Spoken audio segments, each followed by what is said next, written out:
Hello and welcome to ShortCryptology, where we talk about crypto-related topics and gaming. Today we're going to talk about Kingdom Karnage and some news that came out. As you can see, here I have a Telegram message that the developers sent. This message talks about a few changes that were made in the game, and they are fairly interesting. At first they might seem like a nerf for the community and the drop rate and everything, but in general they are meant to be a very interesting way to enrich the community and the economy of the game. And I've waited a little bit, like less than a week, to report on these changes because I wanted to have some experience in seeing how this whole thing developed.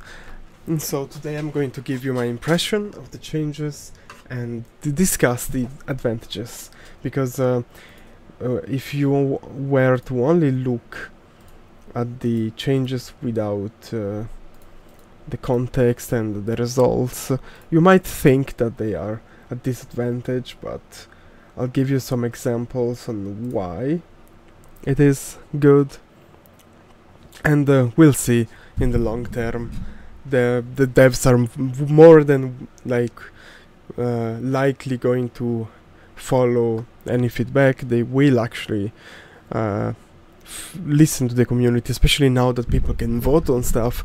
We have already seen one big change come to life after the vote, and in general we will be seeing a lot of things changes.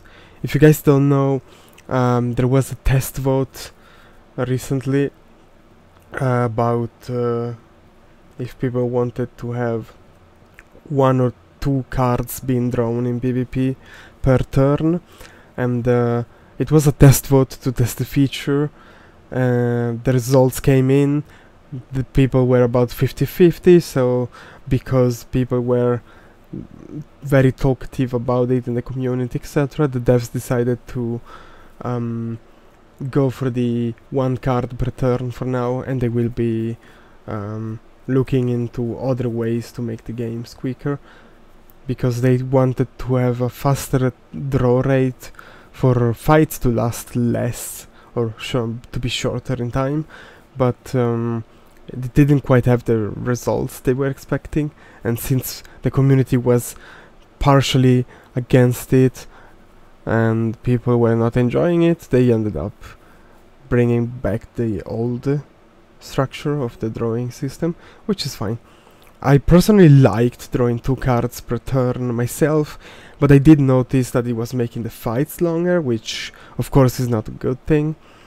And so I'm fine either way. I'm enjoying the PvP no matter if I'm drawing 1 or 2 cards.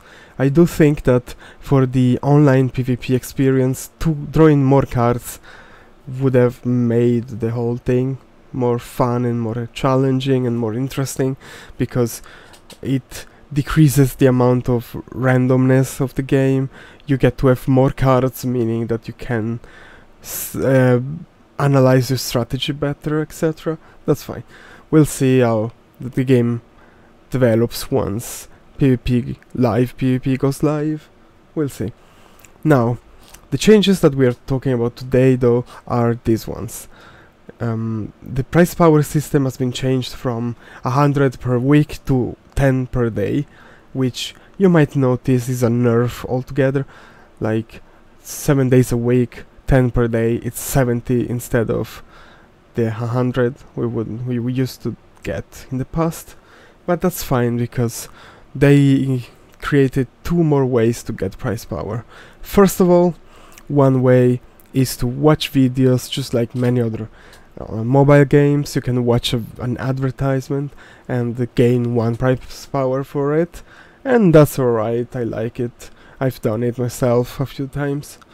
The other way is to use 1 KK token, at the moment at least, to buy 1 price power, meaning that now people that want to farm dungeons, hard or challenge modes, they eventually need to pay some tokens to be able to run those dungeons, etc., which is very interesting, because that means that all of a sudden we have a reason to want to pay more for cards, essentially, because now cards are likely going to go up in price as people can run less runs for free, meaning that now cards will, I guess, cost more, I hope.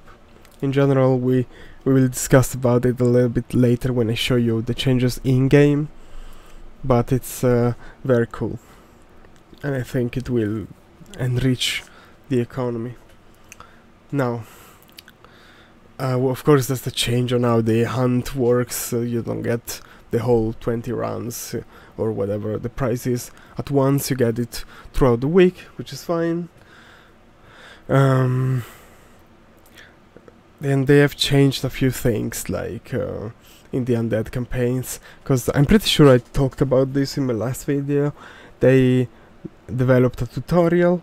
I mean, I will be showing you it in when I open the game and I show you the changes. So there is a tutorial now you can run with a bunch of rewards for anyone who runs them, which is fine, and I like it, and new players will especially take advantage of it.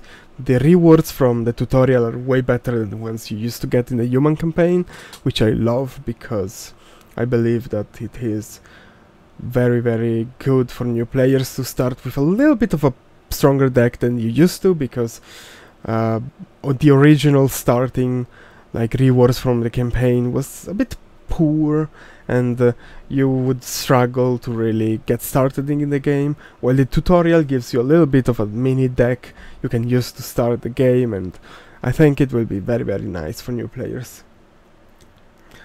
So I would say let's jump in the game, and that way I can discuss things better. There we go. As you can see, the interface has changed from the older one to a bit of a newer design. There's a few changes here and there. You can see that now the PvP text telling you how many runs you have to run still is here instead of on the main screen. You can see we have the tutorial with a bunch of new little fights you can see. Like, for example, if we start the first tutorial, you can see it teaches you, I think, how to place. Oh yeah, first of all it talks about the hero and whatever, that's your deck, tells you this is your hand, you can place a card, it tells you how to place the card, and it's quick and all. It teaches you how to play the game. You go step by step, there's like 40 of these, and at the end of each one you would get a card here. You can see the rewards are nice, like these ones are basics, but as you go further and further you get actually decent cards for starters. Like I wish we had these cards when we first started. Some of them are, like this one was already part of the original campaign, but a lot of all the other cards are from new races that were not out when the human campaign released, stuff like that. It's very interesting.